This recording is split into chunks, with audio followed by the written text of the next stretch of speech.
Get informed on what is happening in our political scenes and people who are making headlines in different parts of the country and the world, right here at TAS TV. Join me, LAVIN NYAGOWA, as I bring to you weekly news highlights that are factual every Friday at 4 o'clock. See you then. Katika kipindi tunakuletea wasanii. What's up my guys, I go by the name Rainams. Eti nikipita kwa macho na nipimia, na kama sina pesa unguwezi nipimia. Hapa Shenster the Poet manze. Ngoma moto moto. If you wanna show some love but don't fake it too. Hey, kumenya mawado mako nani anadera shida utani wako Vichekesho mkisongaza mahojiano moto moto, stori za wasanii pamoja na talanta za wasanii. Fiki wa kasi gani kama wapatikani wakati wa shida. Na pia kwenye kipindi utabambika, utajijenga, utaelimika, utakuza talanta yako. My name is Rebecca Mutie, I'm a model and I'm Afri Kenya. I'm a student. Napenda kusikiza kipindi cha Bonga na Katoni kila Jumatatu kuanzia saa 9 mpaka saa 10. Kumbuka ni kwenye Bonga na Katoni ndani ya TAS TV kuanzia saa 9 hadi saa 10 kila siku ya Jumatatu. This is Bonga na Katoni in TAS TV. Karibuni.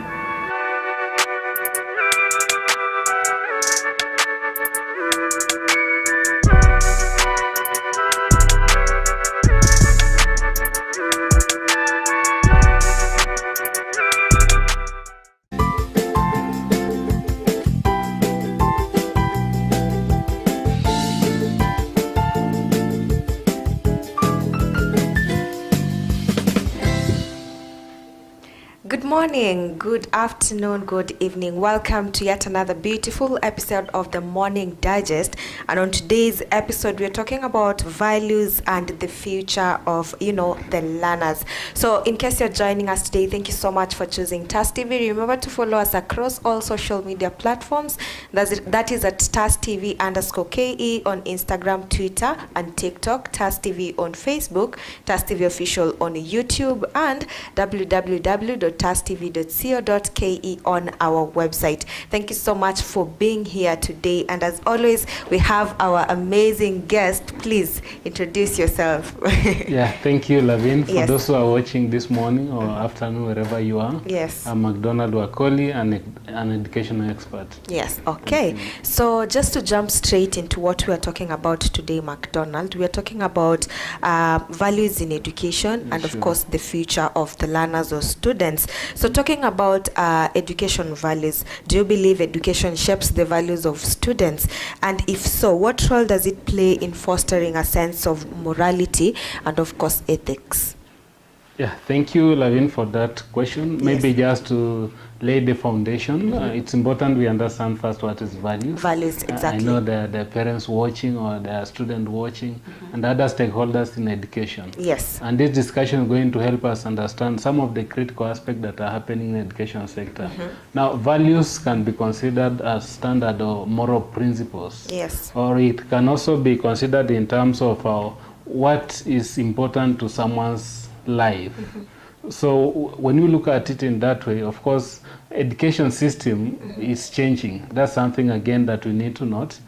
We are moving from where the teacher define what a learner is supposed to know, from now the learner defining what his or her interest is, and now the teacher's work is basically to act as a mentor or a coach in the journey of the learner.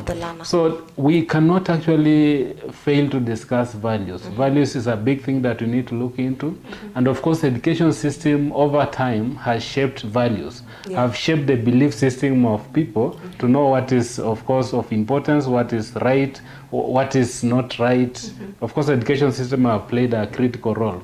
But for now, going forward, it's going to be a bit of mix.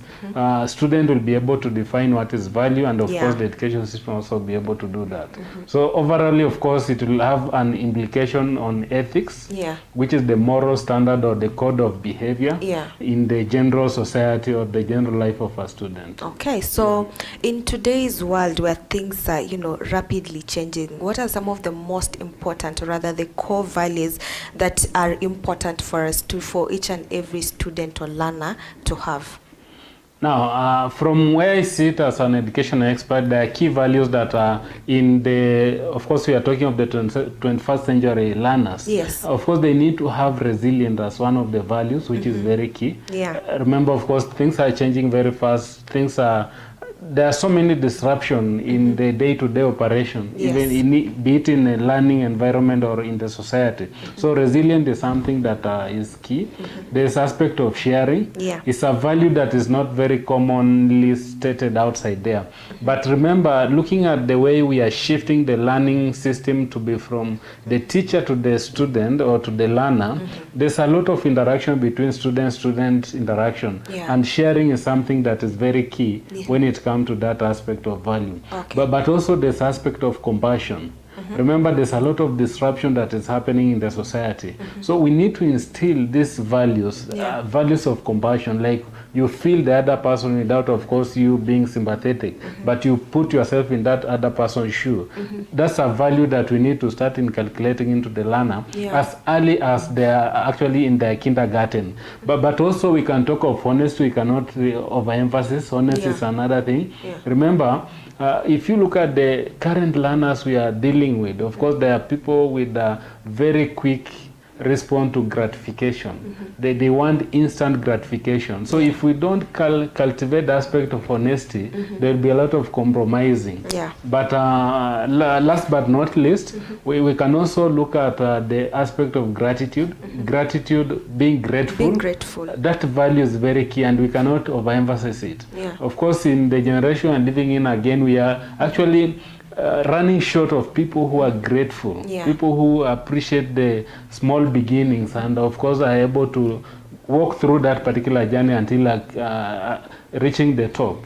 So gratefulness is another value that need to be emphasized a lot. Okay, so you have mentioned some of the core values that you feel students are supposed to possess. So you've mentioned resilience, sharing, there's critical thinking, honesty, and being grateful. So how then do educators make sure that they effectively instill these values into the students? Yeah, to me, where I sit as an educational expert, I really value the contribution teachers play, or lecturers or be trainers play in the life of this particular students. So any other time when a trainer is in class teaching, or a lecturer is in class teaching, or a teacher is in class teaching, he or she should be in a position to be inculcate those values through the practical inspirational sharing that happens in class setup. For instance, you can subject a student to a certain experience which will require compassion. And of course, by that demonstration from the grassroots level, here we are talking all the way from kindergarten, the early learning stages as you move up. So if you can make this student engage in such a kind of discussion, of course it will be able to bring about that. But I've seen also some schools have actually inculcated this as a value in their system, where a certain days of the calendar there is an aspect of sharing, and students are requested to come with some item from home. Of course, parents also provide those students with those items. Then they come and share together. So when this learner grows, the learner will appreciate the fact that, yes, I have this possession within my disposal. It's not for my advantage, but I need to sit with others and just share with them. In terms of honesty, of course, the teacher need, of course, to be open. Let the trainer or the trainee know that this is wrong. If you do this is wrong. If you do this is right. And when do you apply this kind of issues? So the trainer or the teacher or the lecturer will play a very significant role when it comes to inculcating these values. These values into the students. Okay, so that is very interesting. So let's now look at we have most institutions and even high schools having different kinds of cultural events. For high institutions of learning, we have the cultural week. For the high schools and junior high schools, we have we call them the club. I can't really remember, but nizo holidays za kuchagua Mr. and Miss Shule, Mr. and what. So like there's so much that comes with this. So what role should cultural diversity and inclusivity play in shaping the values of the future learners, and how well do educators promote these ideas and ideals? Good. As I stated, and of course, as I shared, of course, over the time we have also discussed this. Yeah. Education system is changing. That's something that is really in the house, and we need to start adopting to these changes. Yeah. And as it is changing, of course, the value system will also change. Because again, you'll understand that the way maybe the Western people behave is not the way the Eastern people behave. But because of the education system and the way things are changing, at one point you'll be able to have all these people in the same room. Yeah. And you see, values are things that have been inbuilt in the person over time. And it makes them believe that this is the way things are supposed to be done. So as educators or institution, having the cultural activities happening within the school system is actually a good thing, because with that you can be able to learn that, yes, this is how I believe as a person. This is how I've been taught. This is how I've grown up knowing. But as a result of interacting with this other community, you come to appreciate the fact that there are things that they are doing which is also right, but in your case, you never knew that this is how things are supposed to be done. So cultural activities within the college setup, between university or high school setting, help a lot in calculating values and making people understand that indeed the way you look at a certain angle of an issue might not necessarily mean that that's the entire truth of how things are supposed to be. So all these are part and parcel of extracurricular activities that most students engage in during their period in these institutions. So how then do they contribute to the development of values, and should they be important parts of the education system?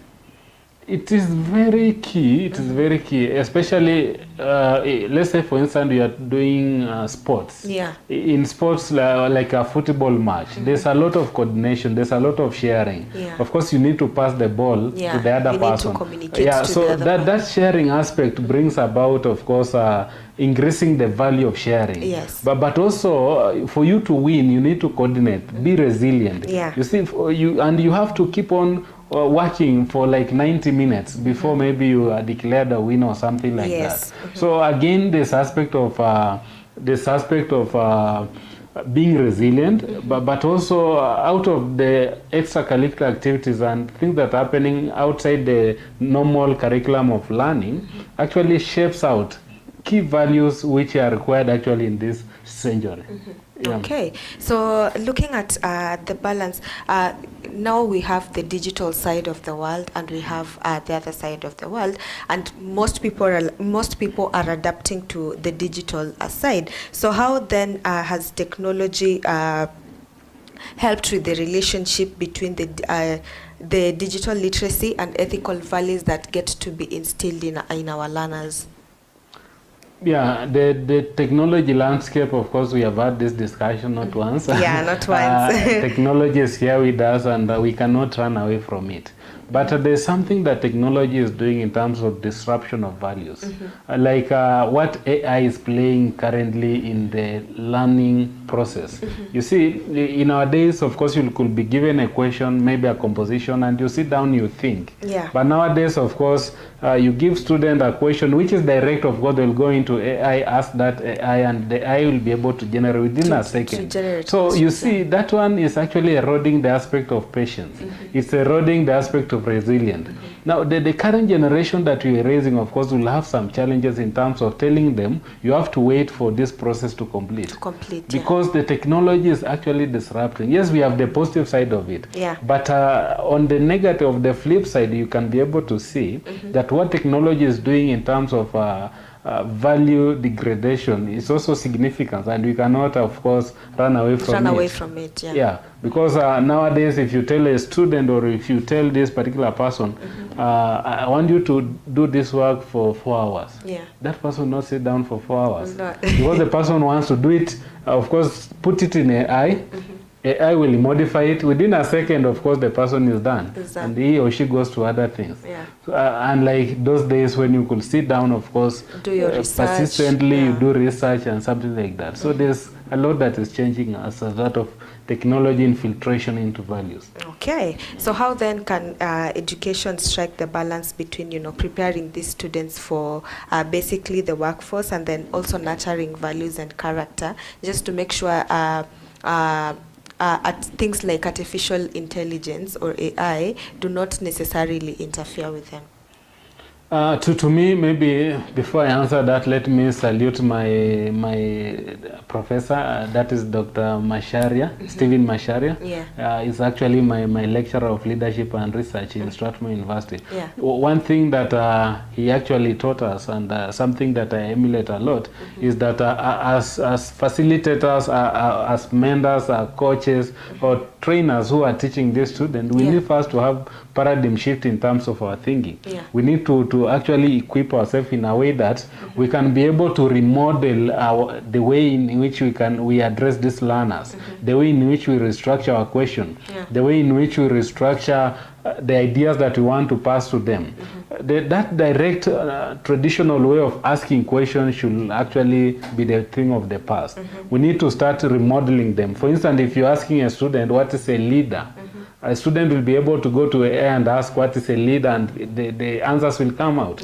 But if you ask this student to maybe come up with a model which defines a leader, the student will sit down and try to connect things together and see maybe a leader is looking something like this, and remodify it so that we are invoking the higher thinking of this particular learner. And through that, of course, there will be aspect of sharing. They will be able to share ideas here. What do you think? What's the best model of a leader? They will develop resilience. They will develop patience. They will develop aspect of teamwork. So these are things that we need to start looking at. Unlike just being the traditional way, expecting that these values that we had written in our schools will be calculated to learners. Okay. Interesting, guys. So with that, we are headed on a very short commercial break. But guys, remember, we still have so much for you when it comes to values in the education system, and of course the future of the learner. See you guys in a bit.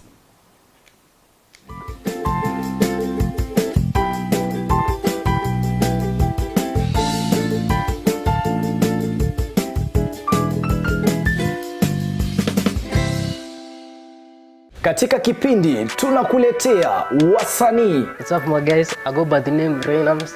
Eti nikipita kwa macho na nipimia, na kama sina pesa unguwezi nipimia, hapa Shenster the Poet manze. Ngoma moto moto. If you wanna show some love, I don't fake it. Hey, da kumenya mawado mako, nani anedera shie, warutani waku. Vichekesho mkisongaza, mahojiano moto moto, stori za wasanii pamoja na talanta za wasanii. Fiki wa kasi gani kama wapatikani wakati wa shida. Na pia kwenye kipindi utabambika, utajijenga, utaelimika, utakuza talanta yako. My name is Rebecca Mutie, I'm a model and I'm African Kenya. I'm a student. Napenda kusikiza kipindi cha Bonga na Katoni kila Jumatatu kuanzia saa 9 mpaka saa 10. Kumbuka ni kwenye Bonga na Katoni ndani ya TAS TV kuanzia saa 9 hadi saa 10 kila siku ya Jumatatu. This is Bonga na Katoni in TAS TV. Karibuni.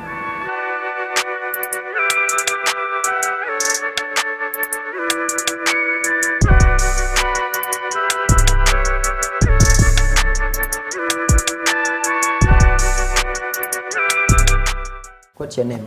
My name is Kevin Kakum. Kitui Francis. From which school? Kenya Institute of Mass Communication. Kenya Institute of Mass Communication. What did you learn while at TAS TV? Improvement of my skills in graphics, such as motion graphics, video editing, photography, also communication skills. Camera operations. video editing, and improved my skills in graphic design. Would you recommend anyone? Yes, nilikuwa hapa TAS, skills zangu zili improve on communication with fellow co-workers and teamwork when doing certain projects. Yes, new skills in photography. Communication, I have built more in communications through interaction with other colleagues or people outside there. On a scale of 1 to 10, how would you rate your attachment at TAS TV? 7. 8. Generally, what would you say about TAS TV? Wow, it's amazing being here. I think this is the best place to be. Yeah.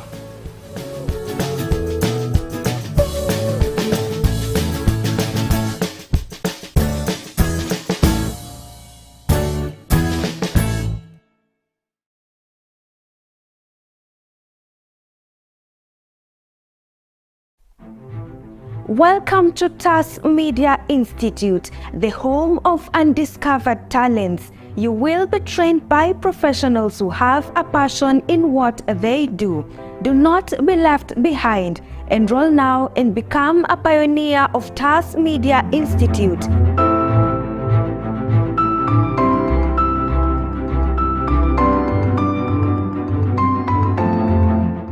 We are located at Neema Plaza, 2nd floor along Kenyatta Highway in Thika Town.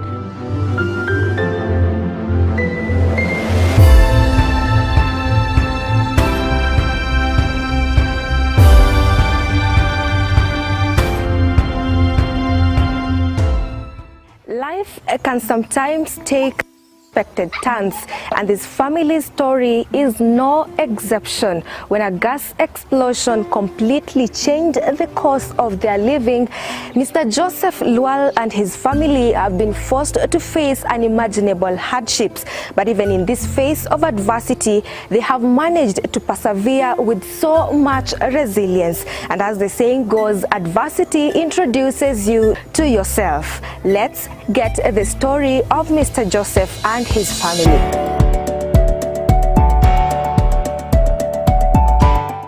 So welcome to the first episode of Brain Busters. My name is Mwangi Dominic. Lotko barabara ya MKU. Tunauliza maswali tatanishi.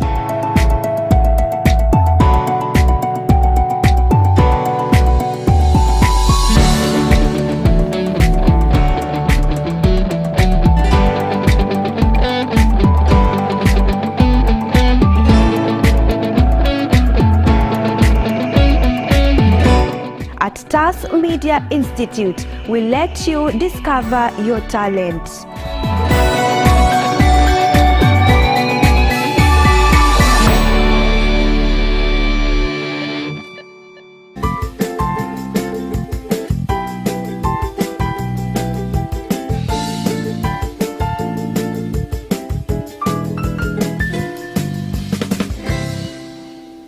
Welcome back, guys. In case you're joining us just now, thank you so much for staying with us, for choosing to watch TAS TV. Remember, this is the Morning Digest, and the topic of the day is values in education and the future of the learner. Now, before we went on that commercial break, we were talking about technology. So then, McDonald, how can technology be leveraged positively to reinforce values in education and make sure that people do not misuse it?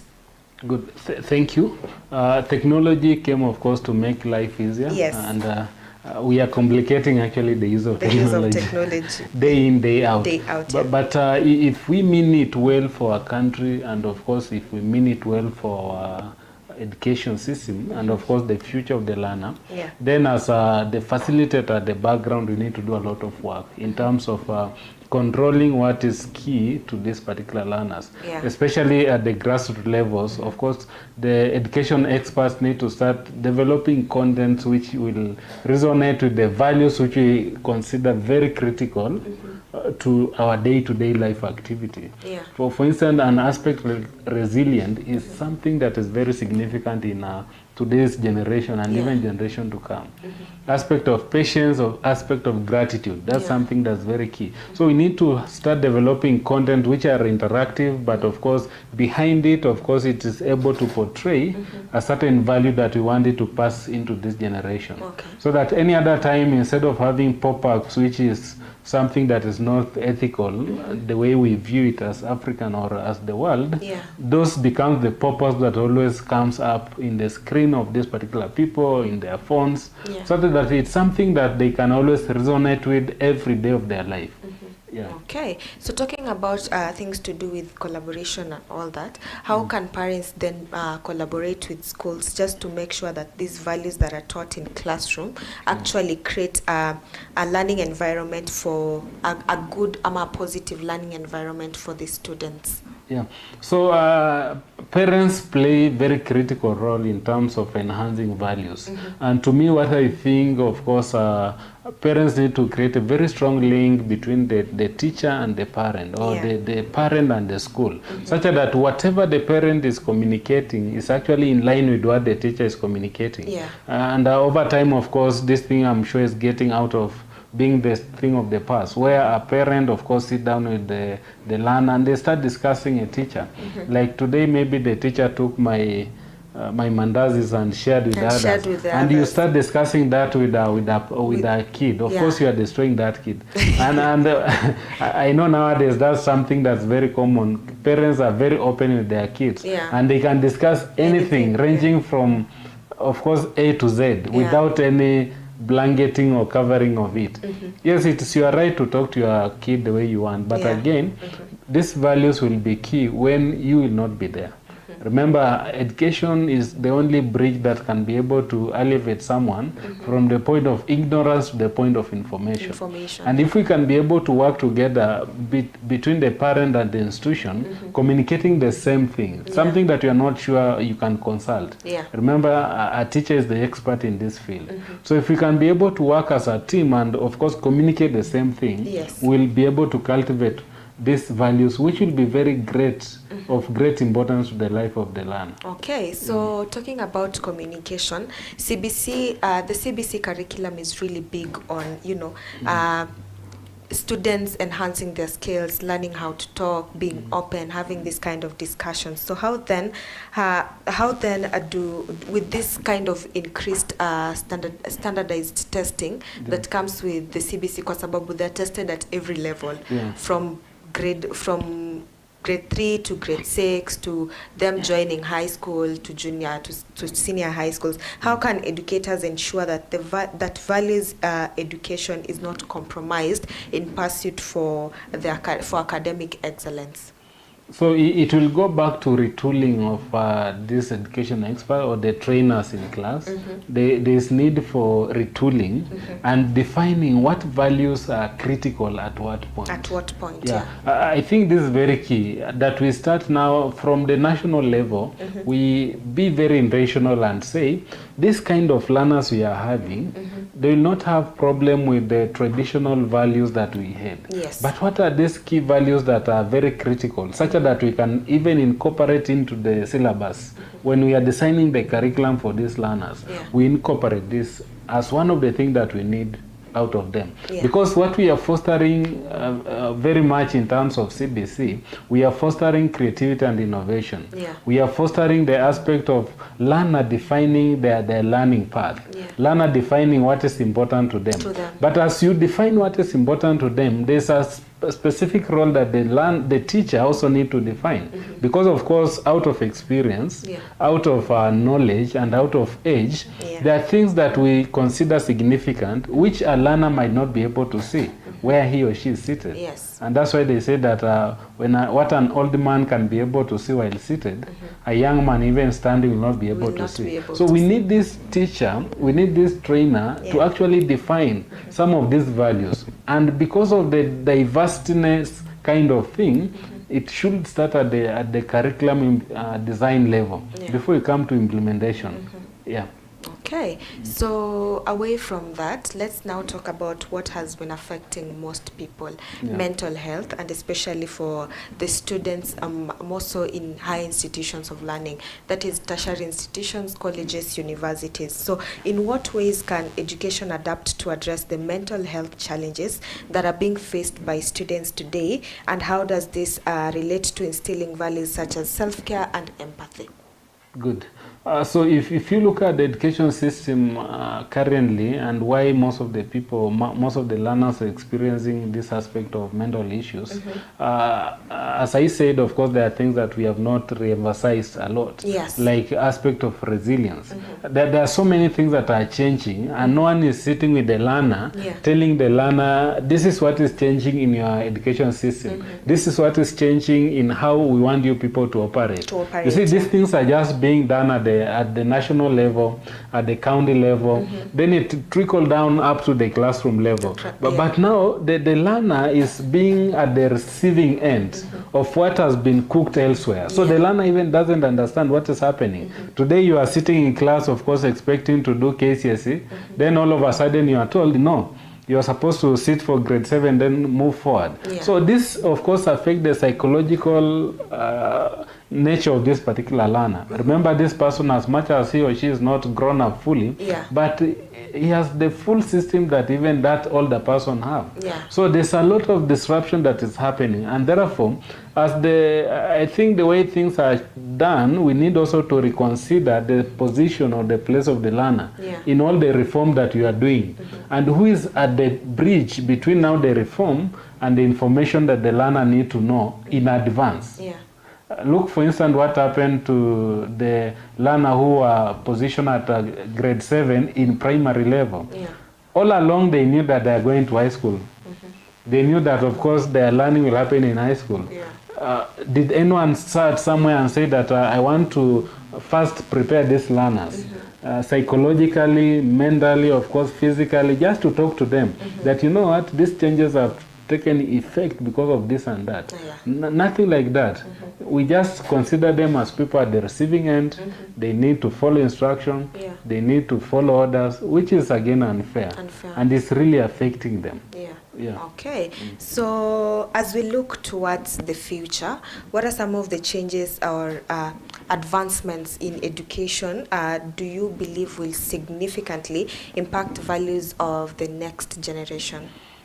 So things that are changing and the way education system is changing, of course, there's aspect of delivery. Delivery approach is at the core or at the center in terms of driving the future change. Because education system is changing from the teacher being the main person on the stage and the student being at the receiving end. This other time now we are looking at the teacher being just a passive person in class and the student being an active participant, an active, of course, being at the forefront, driving knowledge. So that mode of training, of course, is shaping a lot of things. It's shaping how the trainer or the trainee view the learning process. It's shaping how the trainee view what is important for him or her. It's shaping how the trainee view the role of a teacher. Of course, all these things are changing, and it's the most important thing that is changing. And of course, with that change, if we are not very keen, there are various values which again will emanate out of that.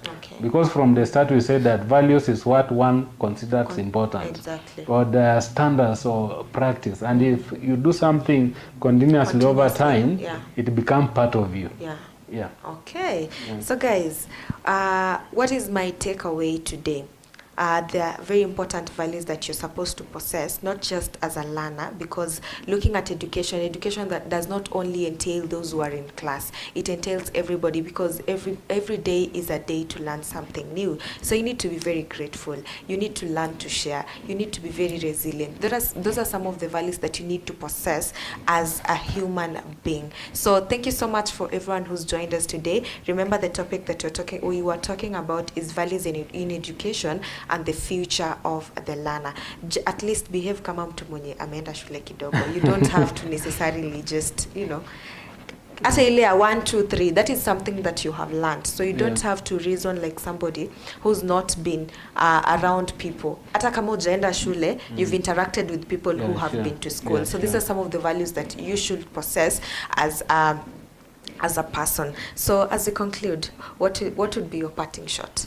My parting shot is that value system is changing, the way education system is changing.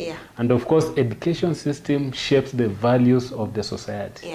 So as facilitators, education stakeholder, government, of course, everyone, we need to be very cognizant of what we are doing to our learners. This is the generation will be able to depend on when it comes to the future of our nation and future of the world. Remember, of course, leaders are formed in those particular classroom settings. Leaders are formed at home. Leaders are formed in churches. So we need to be very specific of what values are of essence to the future of our learners. Okay. So thank you so much to everyone who joined us today. Remember, this is TAS TV, and the show that we were doing is the Morning Digest. My name is LAVIN, NYAGOWA, and until we meet same time, same place next week, God bless you.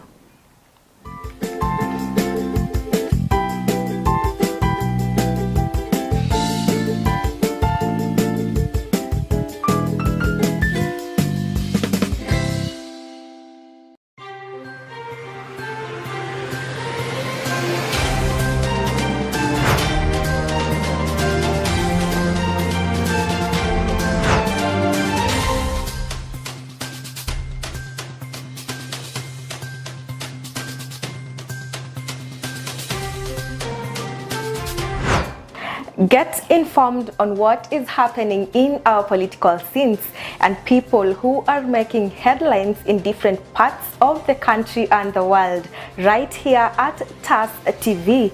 Join me, LAVIN, NYAGOWA, as I bring to you weekly news highlights that are factual every Friday at 4 o'clock. See you then.